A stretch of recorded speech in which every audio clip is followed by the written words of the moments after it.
আগত কলির জীবকে শিক্ষা দেওয়ার জন্য শ্রীমতী রাধারানী বিশ্ব ব্রহ্মাণ্ডের রানী হয়েও তিনি যন্ত্রণা কষ্ট পেয়ে গেছেন সারাটা জীবন কাটতে। বলছে সখীরে আমি কৃষ্ণ কলঙ্কিনীর কথা কেউ শ্রবণ করে না। কৃষ্ণ কথা সবাই ভালোবাসে, বলছে আমি কৃষ্ণ, আমি অবাগিনীর কৃষ্ণ কথা কেউ শুনতে চায় না। আমি দিনহীন কাঙ্গালিনী, আমি অবাগিনীর কথা যার কাছে কৃষ্ণ কথা বলার জন্য যাই সে আমাকে দূর দূর করে তাড়িয়ে দেয়। বলছে তাই আমরা দূর দূর করে তাড়িয়ে দেয়। বলে কৃষ্ণকে কেন আমি বেসেছিলাম ভালো জানো, কৃষ্ণকে কেন আমি বেসেছিলাম ভালো, এই জরা জগতে ভালোবেসে এই সংসারে দেখো আমার কথা কেউ শুনে। তাহলে গীতায় কি বলছেন ভগবান শ্রীকৃষ্ণ, ভক্ত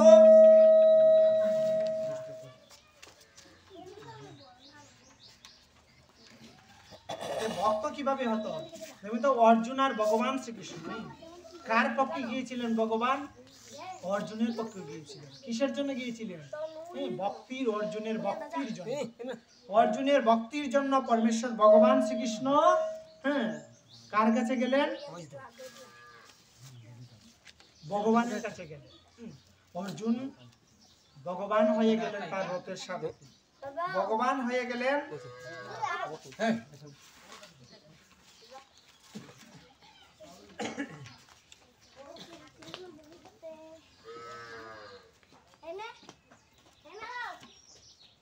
ভগবান হয়ে গেলেন কি? অর্জুনের রথের সারথি। কিসের জন্য হয়ে গেছেন? অর্জুনের প্রেম আর ভক্তির কারণে। ভক্তির কারণে ভগবান কি বলছে জানেন, যে আমাকে পেতে চায় দেখুন ভক্তের কতটা করুণা। ভগবান কি বলেছেন? প্রথম বলেছিলাম আমি যে ভক্তের যদি করুণা হয় ভগবানের করুণা হবে। ভগবানের করুণা তখনই হবে যখন ভক্ত করুণা করবে। ভগবানের চাইতে ভক্তের করুণা বেশি জানো, ভগবানের চাইতে ভক্তের করুণা বেশি। কিভাবে জানেন? প্রহ্লাদ হিরণ্যকশিপু যখন ভগবানকে বলে, প্রহ্লাদ যখন ভগবানকে স্মরণ করছে, নাম করছে, প্রহ্লাদ কি করছিল? প্রহ্লাদের বাবা বলেছিল তোমাকে আমি চিরচ্ছেদ করবো। চিরচ্ছেদ করলো, নামের কোন উদ্ধার হলো। তারপরে কি বলছে? একটা ফটিক স্তম্ভের মধ্যে গিয়ে বলছে ওইখানে কি তোর ভগবান আছে?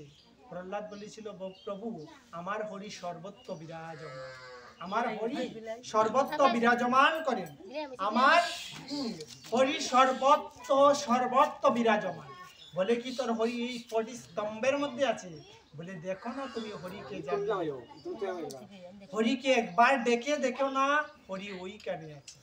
যখন ফটিক স্তম্ভের মধ্যে আঘাত করলেন স্বর্গ মর্ত পাতাল পর্যন্ত কম্পিত হলো। কোন রূপে আসলেন? নরসিংহ রূপে, নৃসিংহ রূপে ভগবান আসলেন। এসে এতটা তেজ, এতটা আলো, কেউ ভগবানের কাছে যেতে পারছে না, কেউ যেতে পারছে না ভগবানের কাছে। স্বয়ং লক্ষ্মী পর্যন্ত দ্বারে যেতে পারছে না।